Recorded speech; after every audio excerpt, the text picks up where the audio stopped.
tenzi ya kutuma onemu nodomo maoko enda sangana muyezishinga sekamba utari semandu iwakamba ona iwakamba utari semandu ona iwakamba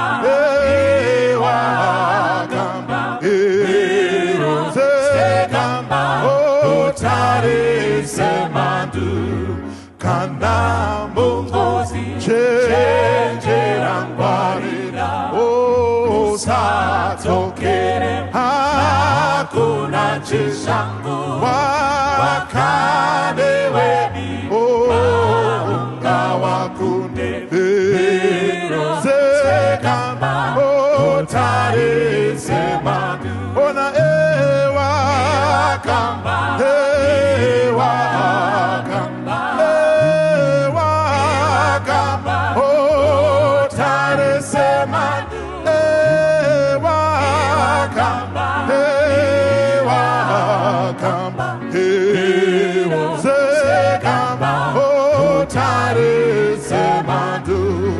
Basfarate zewera mesimba renda udise oreko mago ano kutu nakasika mero sekamba otare semandu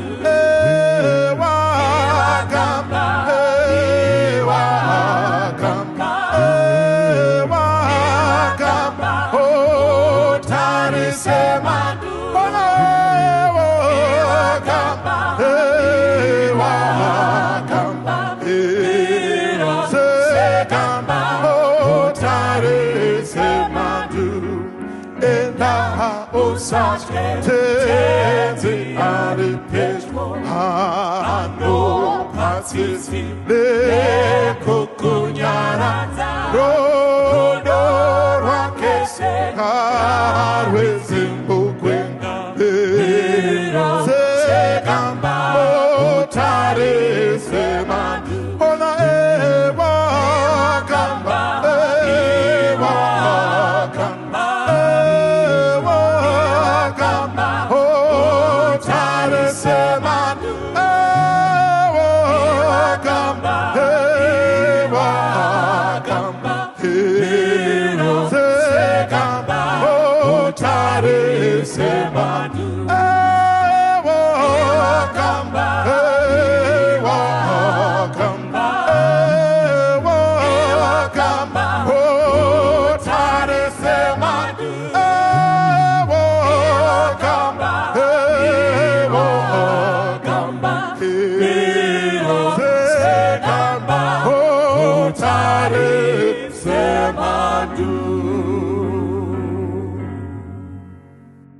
Toda kutenda Mwari watitendera kuti tisangane zvakare nyama nemweya zviri pamwe chete, uye tichitenda Mwari nekuti izvo nguva iri kumhanya.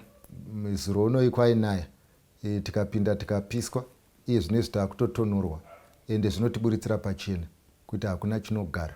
Zvinhu zvese zvinouya zvinopfuura, zvinhu zvese zvine nguva yazvo. Saka pandine ndichitaura, munamato wangu ndewekuti dei tingarangarire nguva. Tingazive where we are in control and where we are not control. Tingazive what we can change and what we cannot change. Tingazive nguva yekupinda uye tizive nguva yekubuda. Uzive nguva yekuti yes nenguva yekuti no.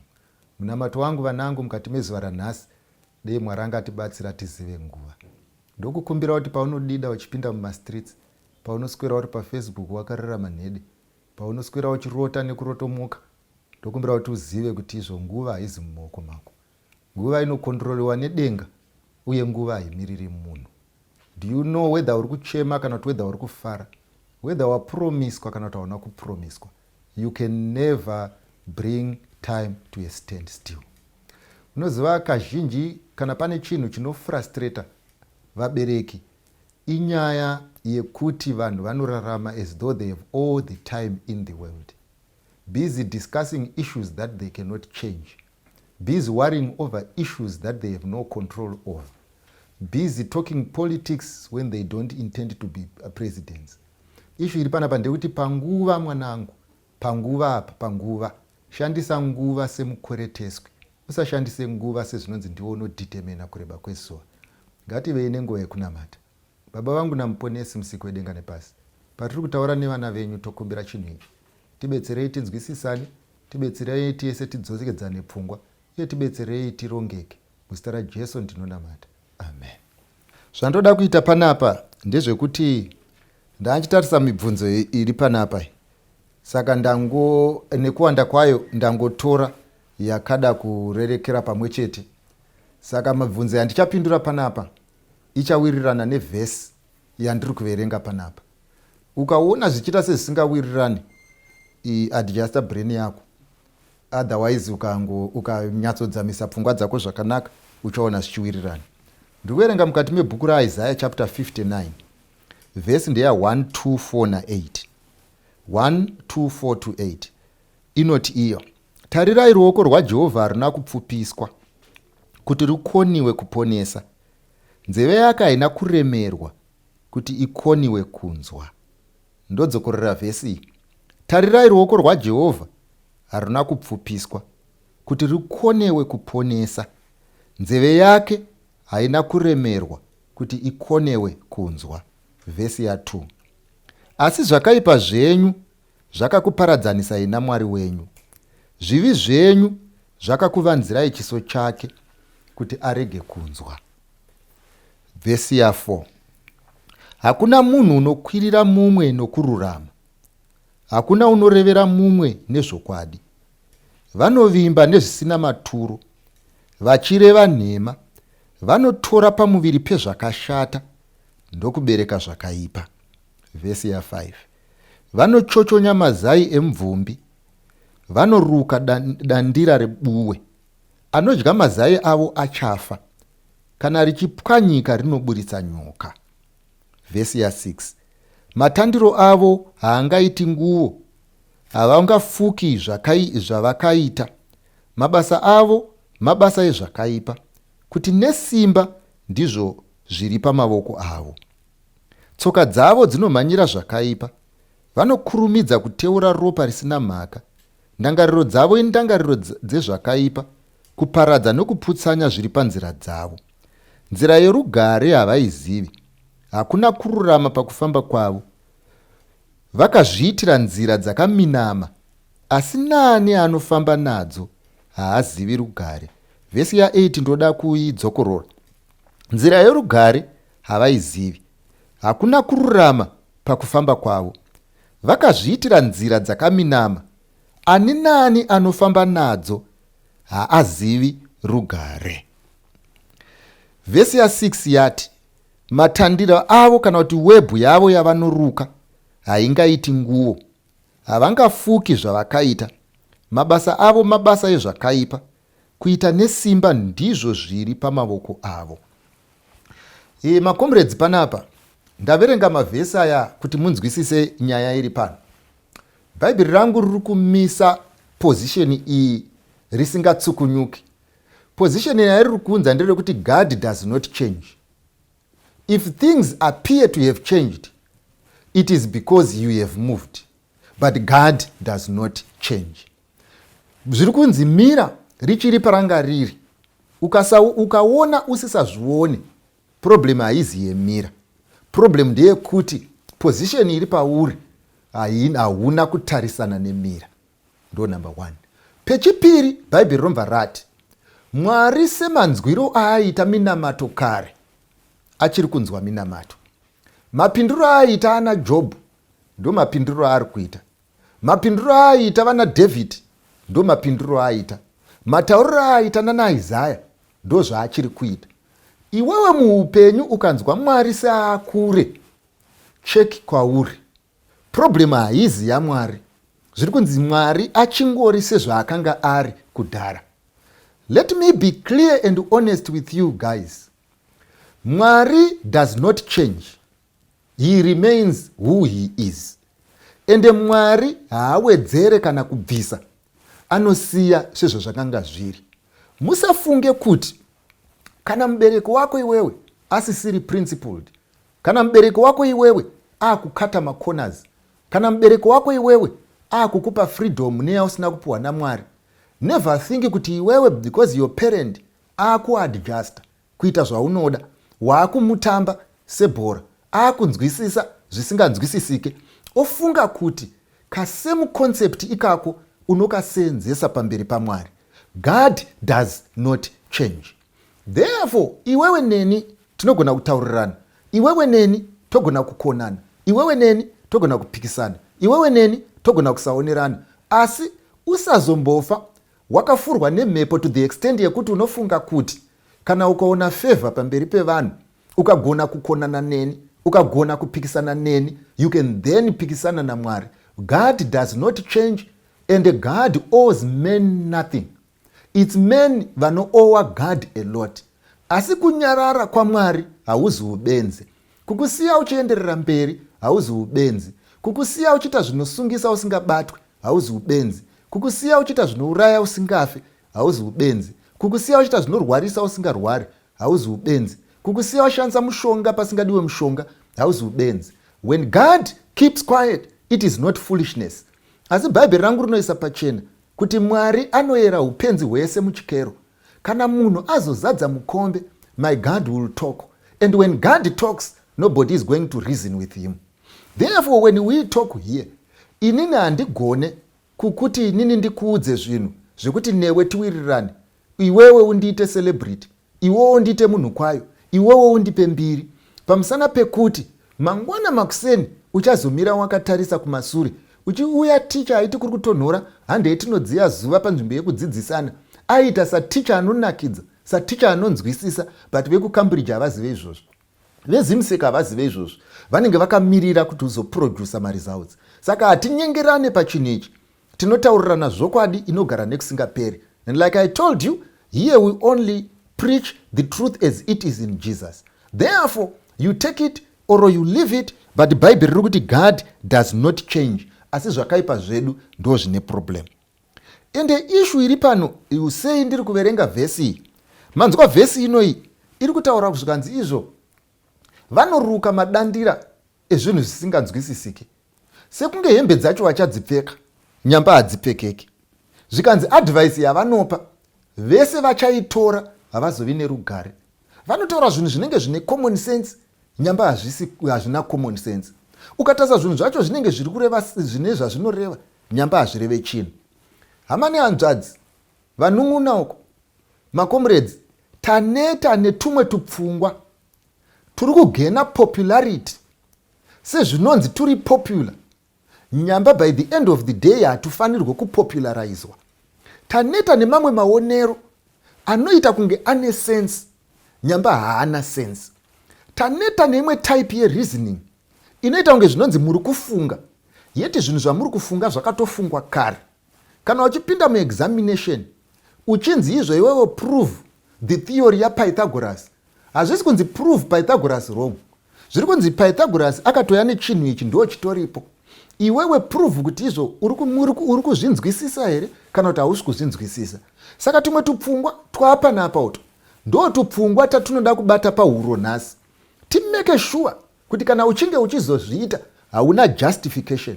Tuma ideas twandiri kuitaura nezvako ndezvekuti izvo ukatarisa, ndai nguva zhinji nyaya iyi yairamba ichisafesa, ndichingoisiya ndaifunga kuti ifani, but I've realized pandakaenda kuchechi musi weSabata kuti nyamba iyi ipfungwa yakatekeshera muvanhu. Pfungwa yekuti kudii, vanhu vanoti zvikanzi izvo kana ukadanana nemukomana mukasarara mese, argument iripo ndeyekuti kana munhu achinge azokuroora ozoona kuti zvinhu iwewe you cannot perform in bed, unenge waruza, because Bible rinoti hapana kurambana. Saka zviri nani ndezvekuita road test usati wasvika pakunoroorwa, onzwisisa kuti munhu uyu ane capacity here, then mozopfuurira muchienderera mberi. Ende ukanzwa nyaya yacho ichitaurwa inoita seyakarongeka, Ukanzwa nyaya yacho ichitaurwa inoita sei nemusoro. Ukanzwa nyaya yacho ichitaurwa inoita sezvinonzi pane zvarongwa. Ukanzwa nyaya yacho ichitaurwa kunzi mukomana akati ndinokuroora but how do I know whether you are going to satisfy me or you are not going to satisfy me? So by the end of the day ndo tumwe twetupfungwa tatoda kuti titaure nezvazvo, kuti izvo ndinodzokorora ende ndoramba ndichidzokorora. Vanhu kana vachinge varoorana, vanhu kana vachinge vakugara vese, sex life does not constitute the greater percentage yeupenyu hwevanhu. Sex life, izvi zvamuri taura nezvazvo izvi, inogona kunge iri 0.002 of the activities of marriage. But chiri kuitika ndechinoti nekuda kwemedia, nekuda kwematelevision, nekuda kwezvinhu zvamunoverenga mumabhuku, nekuda kweimagination, people have blown sex out of proportion to the extent yekuti izvo people are prepared to give anything for sex. People are prepared kukonana naMwari for sex. People believe when they get married for sex. People believe kuti the only thing that is happening mukudzimba uko vanhu vakarara is sex. And one thing they do not realize ndeyekuti izvo, sex is not the major ingredient of this institution. But unfortunately when you are outside, the devil blows it out of proportion. Unozoona sezvinonzi that is, if this thing happens then everything else falls in place. But chandoda kukuudzai panapa ndechekuti zvakafanana nekugara pasi muri kuhigh school, imimi mogara pasi muri chikwata chenyu, moti masubjects anonetsa ngatisiyanei nawo, mapedza kusiyana nayo mobva mati izvo ngaticoncentrate neshona nekuti ndo rurimi rwamai, muconcentrate neshona mobva mapasa, mapedza kupasa shona, you get the point. Mapedza kupasa shona mochiti izvo but taakuda kuenda kumedical school, pamusana pekuti izvo shona takapasa zvimwe zvese zvakanga zvisina basa. Concentrating on sex, assessing the sexual behavior yemunhu, kurara nemunhu zvakangofanana nekuconcentrate neshona une masubject 12, mamwe 11 otaona basa, and after that what ndinoda kuenda kumedical school. I am telling you, nyange wakakunzwira tsitsi, nyange une munamato wakasimba, kunze kwekuita ng'anga, you cannot go to medical school. Why? Because you are not qualified to do that.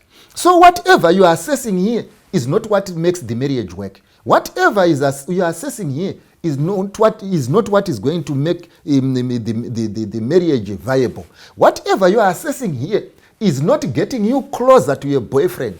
Whatever you are assessing here is not getting you closer to your girlfriend. Whatever you are doing here is getting you further and further away from God, who is the author of marriage.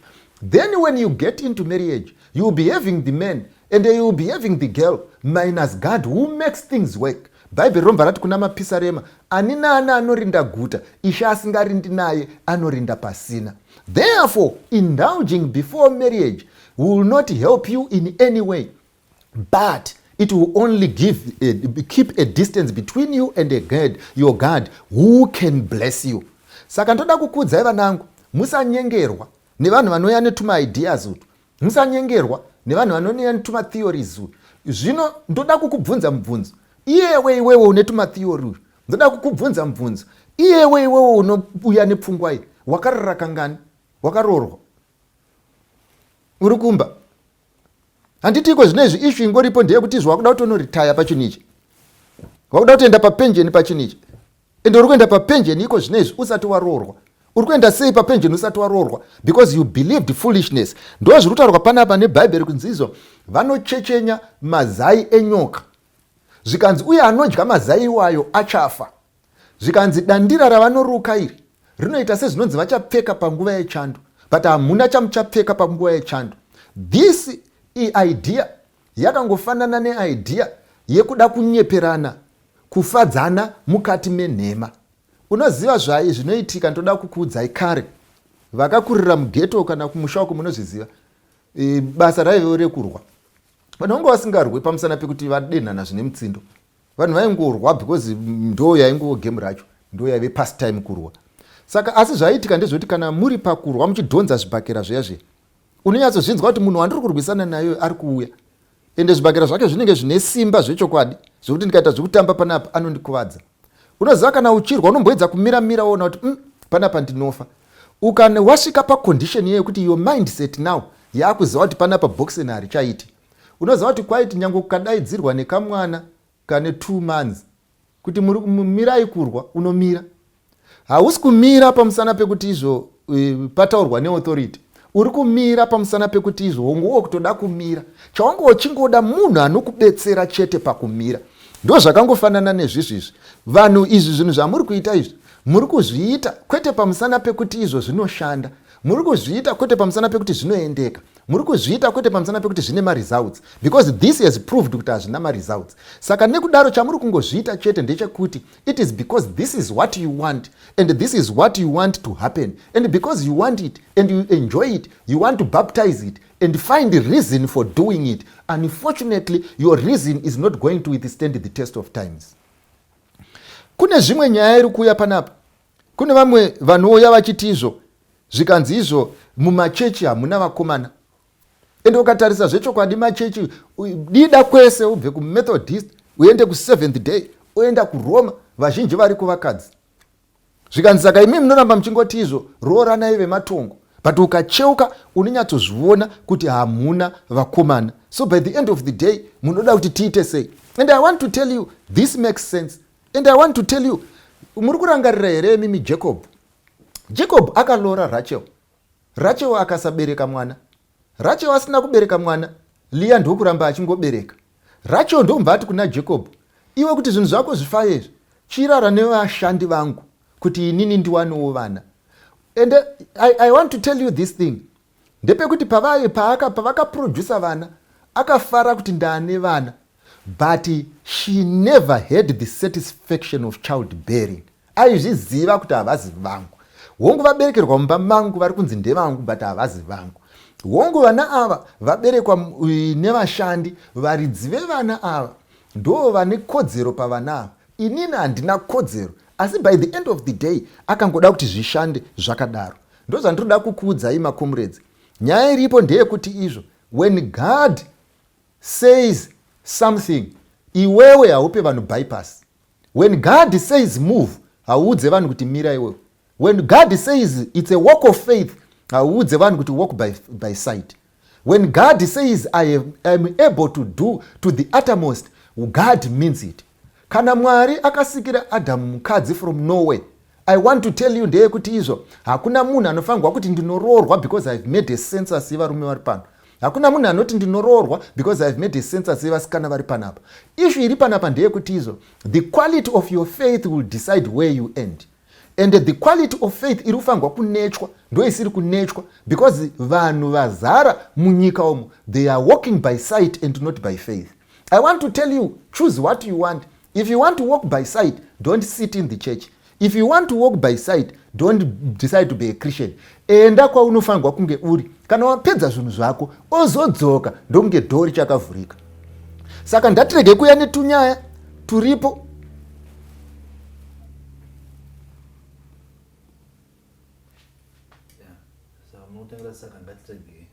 Okay. Saka ngatirege kuruka tunyaya twatinoya natwo takagara tichifunga kuti tiri kufunga. Enda munosenzesa brain dzenyu kwadzinodiwa. Enda munosenzesa brain dzenyu kuphysics uko. Enda munopedzisira brain dzenyu mukupfimbwa zvakanaka. Enda munopedzisira brain dzenyu mukupfimbwa nevanhu vesize yenyu.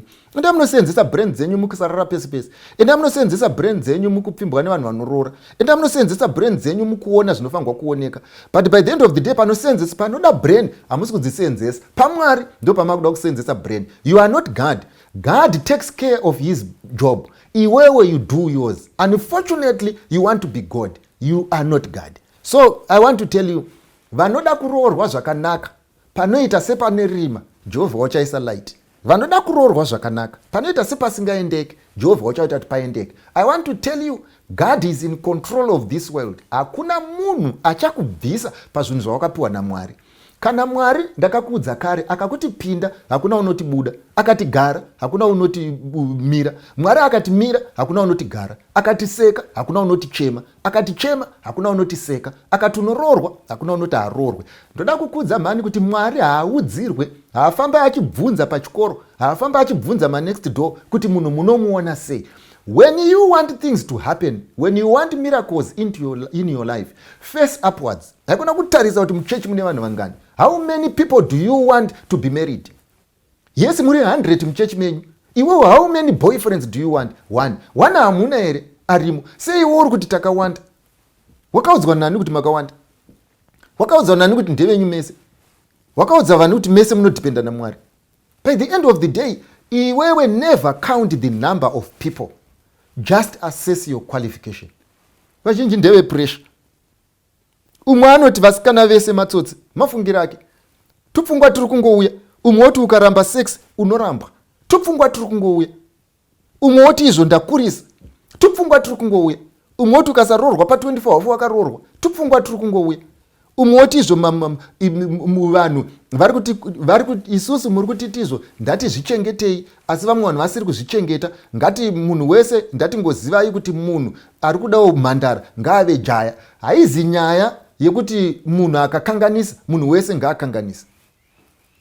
Two wrongs do not. Munhu wese chengeta zvaunofanirwa kuchengeta. Kana wafunga kuita musecurity, unochengeta zvepakambani penyu. Hauti iwewe kuchibuku kwakabiwa wani. Saka inini kuno muruda kundibvunza kuti sei kwabiwa. Isito kubvunza zvinhu zvako zvawakachengeteswa kuti zvakachengeteka here. So by the end of the day, harisi basa renyu vasikana rekufamba muchiziva kuti izvo vakomana majaya here. Uye harisi basa revakomana rekuziva kuti vasikana vese majaya here. Basa riripo remunhu nderekunzi iwewe chengeta zvawakachengeteswa. As easy as that. As people are very much worried nezvinhu zvisina chekuita navo. People are very much worried nekuti vamwe vadyei. People are very worried nekuti potepa next door yatsva here kana kuti haina kutsva. But by the end of the day, tiri kungoti manager yako poto. Siya yepa next door yakadaro. Saka ndo tupfungwa tatiri kutaura kuti tupfungwa twenyu macomrades. Utu twakadai izvo. Hatushandi utu. Kana muchida kuti upenyu hukuendekerei, live by faith, not by common sense. Handina kuti musafunge. Mundibati. Pane panodiwa kufunga. Pamakapiwirwa naMwari kufunga kuti mudzisenzese. Asi pane panodiwa kutenda kuti iye akazvitaura uchazviita. Uye ari panapa uyu anoti hanzi izvo muupenyu hazvisi zviri nani here to concentrate on the positive. Ndiri kuparaphrase, but mubvunzo ndizvozvo, than to concentrate on the negatives. Zvaari kuedza kutaura izvo ndofunga zvakambobvunzwa neimwe nzira neumwe munhu kuti ari kuti izvo hakuna munhu anoita zvakanaka zvese, anoita zvimwe zvakaipawo. Saka let's not concentrate on the positive, let's concentrate on the negatives. Tikadaro zvinhu zvedu zvinofamba. Andoda kumbokubvunzawo mubvunzo kuti izvo ngatiti ukaona mumba menyu mune makonzo, mumba menyu mozopinda nyoka, unoiuraya here uchiitira kuti pamwe ingarume munhu, oro unoconcentratewo papositives yekuti ingangobata makonzo? Ndo toda kungodzoka pakuconcentrata on the positive. Tosiya nyoka dzese dziri mumba nekuti positive iripo ndeyekuti makonzo achapera. Number 2, toda kumbokubvunzai. Pandonzwa muchitaura zvepolitics apa, muchitaura mabato anotonga zvakaita sana ZANU-PF, ko munodi kugarawo pasi muchishandisa iyo pfungwa yekuconcentrata on the positive, murega kuconcentrata on the negative? Handiti munhu wese angadei ari weZANU. But why is it that kune vamwe vasiri veZANU, vamwe ndeve MDC, vamwe ndeve chii? Pamusana pekuti muupenyu you look kumasides kwese kwezvinhu. Ngatisanyengeranai tichiti no, let's concentrate on the positive and life becomes positive. Pachinhu ichi hapana izvozvo. Pachinhu ichi panoda kuti umeke sure kuti uzive zvausingagone kugara nazvo. Hausi kungonoasesa zvaunogona kugara nazvo, izvozvo unozviziva. Izvi iri panapa ndekuti unofanirwa kuziva zvausingazogoni kugara nazvo. Whether munhu achifunga kuti hazvina basa, kwauri zvine basa. Umwe munhu anogona kufunga kuti izvo kutsenga akashama muromo hakuna basa. Iwewe kana kwauri kune basa, you concentrate on it because pane basa. Saka ukangoti ngatiranei pamapositives, munyaya iyi unenge warasika. You need to know things as they are. You need to know. You need to know that which will affect you. Uyu ari kuti izvo ari kudzokorera panyaya yandakataura last time yekuti izvo vanhu roranai vane kutenda kwakafanana, vanoda zvemashavi mashavi, vanoda zvezvigure kuzvigure, vanoda kunamata mukunamata. Zvakanyanyisa kunaka kuti pasaite cross pollination yemabeliefs. Saka vari kuti izvo ingawani vanhu vari kuroorwa kwese kwese, vari kungochata vachitonamatirwa vachitoenda. Zvandoda kukudza mwanangu ndezvekuti izvo zvivindi kuti uri kutengesa mbanje kotanga nemunamato, uchiti Mwari akati usatengerwe unotengerwa, akati utengerwe unositengerwe. Saka woda kuti Mwari auye kukukomborera pakutengesa mbanje dzako. Iwe unonyatsozviziva kuti munamato waita hako, but munamato haushande. Kutoita kwauri kuita uko kutoninipisa Mwari musiki wedenga nepasi. Saka ndoda kukudza kuti kana musafambe muchiverenga vanhu vese vari kunamatira mbanje dzavo kuti dzifambe. Ende futi handinomboti ikoko mbanje dzacho hadzisi kudhaka. Asi by the end of the day, let's not drag God into this thing. Because Mwari akataura position yake. And what does the Bible say? Bible rinoti panzvimbo mbiri. Yekutanga rinoti ko chiedza nerima zvingafambidzane here unless they are agreed. Ndo number 1. And the Bible rinoti Mwari achitaura anoti izvo iwewe usarodze vana vako kundudzi dzisingazivi Mwari. So by the end of the day, that is the principle that we use. We don't use the principle of convenience. Uyo ari kuti toitawo sei nemunhu ari muabusive relationship but haazvioni, tingamubatsire sei? Ndo zvaari kubvunza.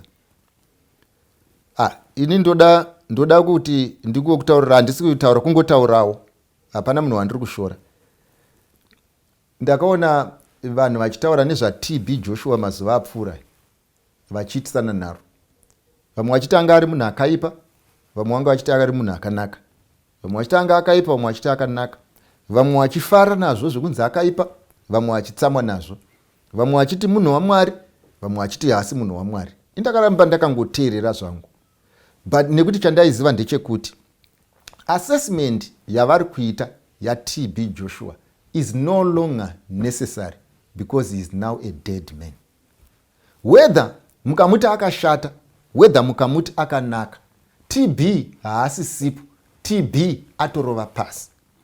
Asi assessment idzi dzamuri kuita vanhu vafa ndo dzamunofanirwa kuita vanhu vari vapenyu. Kakuongorora kamuri kuita vanhu vafa ndo kamunofanirwa kuita vanhu vari vapenyu. Vese vanhu vavo kana vari vapenyu munenge makati zi, kana vangofa moti aiti repa. Vese vanhu vavo kana vari vapenyu munenge makangoti zi, kana vangofa moti anga ari muprofita wenhema. Munodii kusumuka imimi muri muchechi mosimudza ruoko, nekuti zvinobuda pamaTV zvinizvi. Tinokuonai nyika yese, handi munenge muri live. Motaura chokwadi ichi chamunoziva. Munhu uye aripo, iwo uripo, zvese zvichiitika. But by the end of the day, kana munhu achinge afa, those nature of men vanotaura zvinhu zvisipo.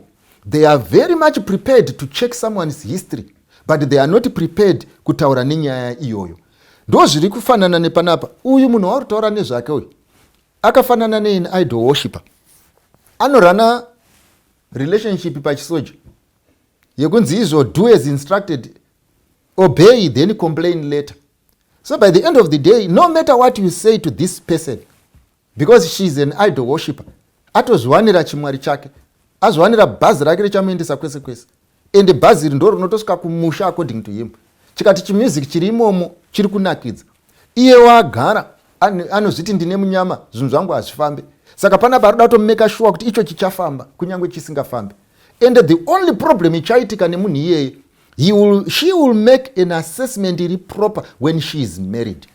Musi waanopedza kutaya noti ndo paanoona kuti hapana zvandaita. Musi waanobereka mwana wake ndo paanoona kuti hapana zvandaita. Musi waanotanga kunorarama kumba kwake ndo paanoona kuti hapana zvandaita. This is the problem with men. They make assessments when it's no longer necessary. Unfortunately, that's what happens. Nangwe imimi makagarapo, mese makanditarisa, munonyatsoziva. There are some things that you are not doing right. There are things that are not working out well. There are things that must be cast out. asi iwewe haugone kuti no, haugone kusiyana nazvo. Kune vamwe venyu vatori nevakomana vavari kudanana navo iko zvinezvi, muri kuti iye zvinezvi ndikangowana umwe uyu ndinobva ndamumujamba. The only thing ndeyekuti haugone kuda kufurwa nemhepo pakati apo. You want to be in one bus and jump to the next one without touching the ground. So by the end of the day, ndo problem iripo pavanhu vamazuva ano. It's so surprising kuti vanhu vanokoshesa zvinhu zvisingakoshese only to do post-mortem when it is no longer necessary. Uyo ari kuti izvo takamboitaura udharoyo ari kuti izvo, but let's not rule out people pane capacity yekuchinja. Ndakakudza kudhara iwewe eno ndoramba nchidzokorora. Bhaibheri rinoti pane here angaburitse chakanaka pane chakaipa, roti hapana. The only person ane capacity to change men is God, and you are not God. Saka iwewe by the end of the day, don't ever think you are going to change anyone. Nobody owes you any change. Ndapedza newewe. Uyoti izvo munoramba muchingotaura nyaya yekuti izvo yemari nepfuma. Ko varombo havacharoori here? Kana uri murombo hazviriwo kuti zvinoreva here kuti izvo haukwanisi kugara nemukadzi zvakanaka? Ndomungaringotaura nenyaya yatinogara tichitaura kuti izvo, when you cannot provide for kids, do not produce kids. When you cannot provide for a lady, do not marry. Saka ari kutaura kuti zvinoisi varombo toita sei? Kana tichitaura nevarombo toda kutanga ndakujekesera kana brain dzako dzichipanana moto. Murombo hazvirive munhu asina chaanacho. Ndo zvaunofanirwa kuziva. Kana tichitaura kuti apa pane vapfumi, apa pane varombo, zvatirongedza kutaura ndezvekuti izvo varombo vane zvishoma. Saka hatina kumbotaura nenyaya yevarombo. Asi iwewe manje uriwe nhewe chena hautorina. Now, asi ndoda kuti ubate pawataura kuti varombo havacharoori here, varombo havagari zvakanaka. Hatina kumboti mari inomisa imba.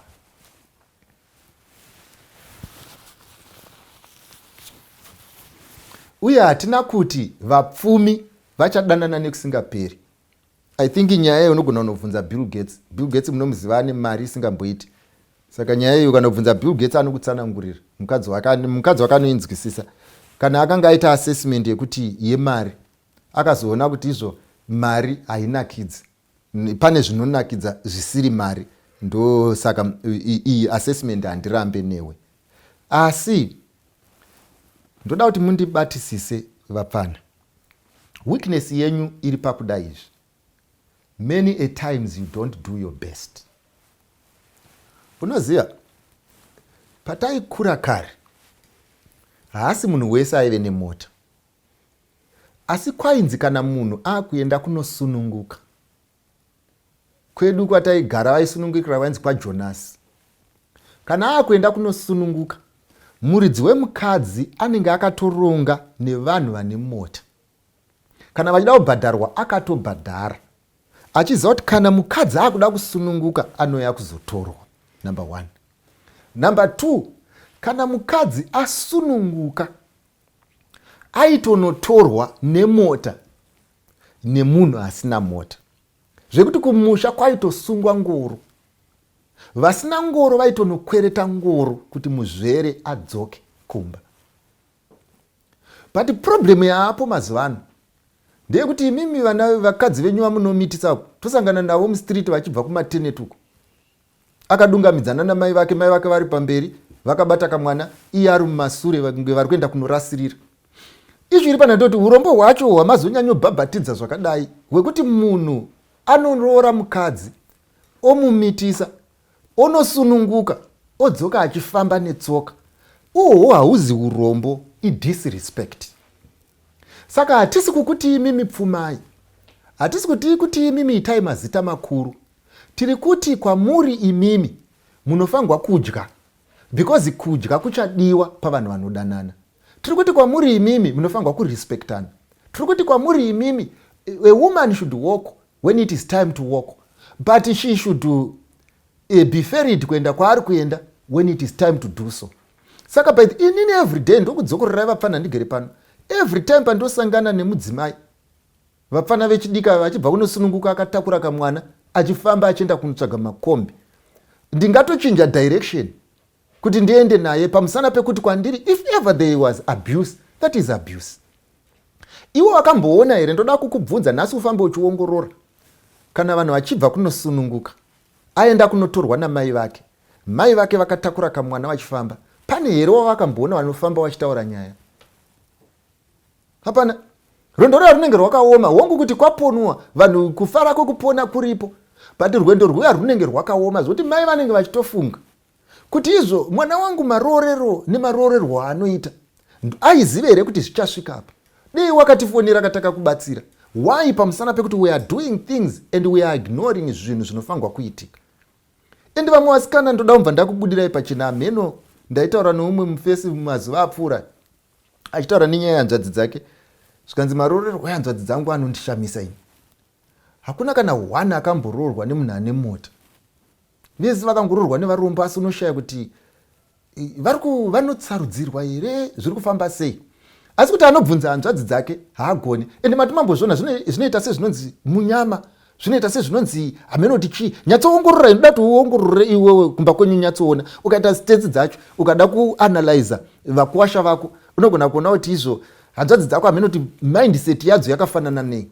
Pamusana pekuti ari kumasure kuti haasi kuona here kuti varume vatisi kuti vane chakaipa havo pavari, but type yacho but mese inenge ingori type imwe chete. Why? Pamusana pekuti kwamunoswera ndo kunodecide zvinhu izvi. Mindset yenyu pamaipega ndo inodecide zvinhu izvi. Kuakomodeta urombe pasiri panguva yeurombe ndo kunodetermina zvinhu izvi. So what we are saying you need to do, guys, inyaya yekuti izvo a person should be able to lead a comfortable life if he intends to marry. Even the spirit of prophecy inoti kana usingagone kuprovide, don't fill the earth with these helpless little kids. Why? You need to be there for them. Saka inini ndinoti rudo runoda vakaguta. Uyu regai ndiwite wekupedzisira uyu ari kuti izvo ari kutaura zvema long distance relationship. Ari mairi uyu akuda kutoroorwa, uyu ari kuda kuti anzwe kuti inini ndinoti kudii. Ndiri kudzokorora, ende mibvunzo yakadai ndowanzoifarira pakuti izvo unenge wabvunzwa inini. Imimi ndoziva kuti mune pfungwa dzenyu pamubvunzo uyu. Inini ndiri kupa yangu pfungwa. Saka nekuti ndini ndabvunzwa, regai inini nditaure. Mwana wamai yangu, rega ndikuudzei mainini. Mukaenda kuUK mochonera ikoko, mumva matenga imbwa kuZimbabwe, mupota muchiitumira mari vanhu, mari yekuvaitengera mabhisiketsi nenyama, ende zvese muchiitira zvakanaka, nyangwe kenu makaiitira yakanaka. Imbwa yenyu mune maiitira zvakanaka. Asi andoda kubvunzai ndechekuti pamunoburuka imimi muchibva kuUK masvika pamusha, movaona maGerman Shepherd yenyu arimo muyadhu ari maviri, munosvikovhura dhoo muchingopinda here muchiti hai imbwa yangu yandakatenga, uye number 2 ndindaiitengera mabhisiketsi? Ndo mubvunzo wandoda kukubvunzai mainini pachinhu ichi. Asi inini ndofunga kuti vane dzinopanana moto unotomirira vaiipa sadza physically kuti vapinde newe, otherwise unorumwa nembwa yako. Ndoda kuti mupabati. So kana ndichiti unorumwa nembwa yako, painokuruma hakuzi kuti iri kukuvenga, haikuzivi. Painokuruma haizi kuti hausi vatenzi vangu, haikuzivi. Iri kungorespekta vainoziva. Saka ndo zvandiri kuda kukuudzai kuti mainini maita zvakanaka makuda kuenda kunoroorwa. Asi muzive chinhu ichi kuti imbwa iyi yamaibikira sadzai, imbwa yamaitengera mabhisiketsi, inonzi long distance relationship, haikuzivei. Ivo nezvemakunosangana nayo fair. Zvazvinoreva ndezvekuti makuchinotanga kupinda mudating experience. Pamakuenda imimi, musaende muchiti ndiri mukadzi wemunhu, muiende muchiziva kuti relationship yenyu maakutanga kudheta. Asi ndoda kuti muzive chinhu ichi, mafanana nemunhu anyora, apedza kunyora ndokubva anyora zviri wrong. Paabuda panze ndokutora bhuku rake rehistory kwakutanga kuverenga. Akuverenga manje oona kuti zvandanyora zviri wrong. Haafanirwe kurwadziwa, anofanirwa kuziva kuti kuverenga kwaakuita haachaverengera kupasa, akuverengera information. Saka ndo zvakafanana nedating experience yamaakunopinda. The bad that you are going to see, the evils that you are going to see, mashatiro ese emunhu uyu, ngonono dzose dzamuchanzwa dzetsika, pamuchaona kuti haaite anopopota anodii, muzive chinhu ichi. Nekuti matanga nekuroorwa, iko zvinezvi maakunodheta, maakungonozviitira information. Kuti muzive kuti imbwa yangu inoda mabhonzo here kana kuti haidi mabhonzo, inoda zvakati here kana kuti haidi zvakati. Hamuzi kuenda kunochinja munhu, imimi maakuenda to adjust and suit the situation. Therefore, kana maito mhanza mukanoona richifita kunyange musida kumboritry, Jehovha akudzwe. Kana maito munyama sevazhinji venyu vekunoona dzichishinya, mungopota muchiti izvo pamunenge marwadziwa mumbobvisa bhutsu dzenyu, asi musarasi nekuti ndo dzatopo. Now you are going for dating. Kune vamwe vese vageroko vanangu makatopinda muchinhu ichi. Kune vamwe vese vageroko vana vangu makatopinda muma long distance relationship. Kune vamwe vese vageroko vana vangu vakatoroorwa nevanhu vanga vasingazive. Ndoda kukuudzai chinhu ichi.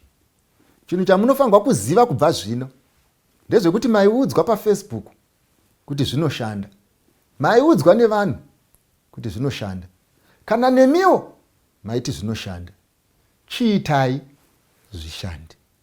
Chiregai manje iko nezvekuda kutsamwa zvekunyepera. Chiregai kuda kushandisa common sense zvekunyepera. Chiregai kuda kutanga kufunga nguva yekufunga yapera. Nguva yamave iyi manje ndeyekuti chinhu chiyacho chamakabatsira kuvaka vanhu vakuru vaviri, itai kuti chishande. Chinhu chamakariritira vanhu vakuru vaviri, itai kuti chishande. Nekuti nyaya itaitaura mukati imimi you want to be pioneers of change. Be pioneers of change. Chiitai kuti chinhu chenyu chishande. Isusu musati kukudzvinyirirai kana tichiti ngachishande. Isusu musati izvo hatinzwisise kana tichiti ndaishande. Isusu musati izvo we are refusing change kana tichiti ndatichande. Isusu tiri kukutsigirai papfungwa yamagara mungori nayo yekuti chinoshanda. Chiitai kuti chinhu chenyu chishande. Ende chinoshanda sei? Accept reality. Chinoshanda sei? Accept you have been beaten to the bone. Chinoshanda sei? Accept you are now a married woman or a married man. Chinoshanda sei? Accept kuti izvo ndatobirwa. Chinoshanda sei? Accept kuti izvo ndasangana na conman ndatambwa. Chinoshanda sei? Accept kuti izvo zvandatotenga ndo zvatoo zvangu. Chinoshanda sei? Ndechekuti ndafurirwa nemahwindo achinzi bhazi raakuzara, nyamba hakuna kana munhu one ndindega ndasara ndirimo. Chinoshanda sei? You should learn to swallow your pride. You should say, this is now what I bought. How do I get the best out of it? This is the advice that I can give you. Otherwise, chinhu ndechenyu, chitei kuti chive izvozvo. Asi kune vana vangu vachangopinda, ndoda kuramba vachiri kunze, ndoda kuramba ndichingokuudzai, musateerere nyaya dzepa-app, usateerere nyaya dzepa-Facebook, usateerere history nematestimony evanhu vasingazivi, usateerere nyaya dzanatsuro nagudo, usateerere tunyaya tusina nebasa rese. Upenyu ndehwako. When you are making an assessment, make your own assessment. Ngaisazembera pane yamachando, ngaitazembera pane yadhuve, make your own assessment. Ndodzokorora zvangu, upenyu ndehwako, uye upenyu hauna reverse. Saka zvaunenge wafunga kuzviita, ukazviitira zvakanaka wazviitira, ukazviitira zvakaipa wazviitira. Saka munhu sarudza zvakakunakira. Ngatinamatei.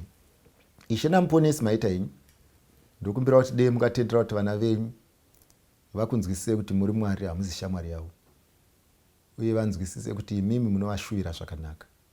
Muzita raJesu ndinonamata. Amen. Kufungane kunaka kwenyika iyo ndichasvika pawira netsitsi ndichamira namuponesi ndichawa nenyerezi here ndichawa nenyerezi here chiremba mumanheru zuva rawira nomukanda poneswa towe kumusha ndichawa nenyerezi here musimba ratenzi ndoda kunamata ndiwe semuwani wemweya nyeredzi yekupenya ingawe yangu pamusi unotyisa kwazvo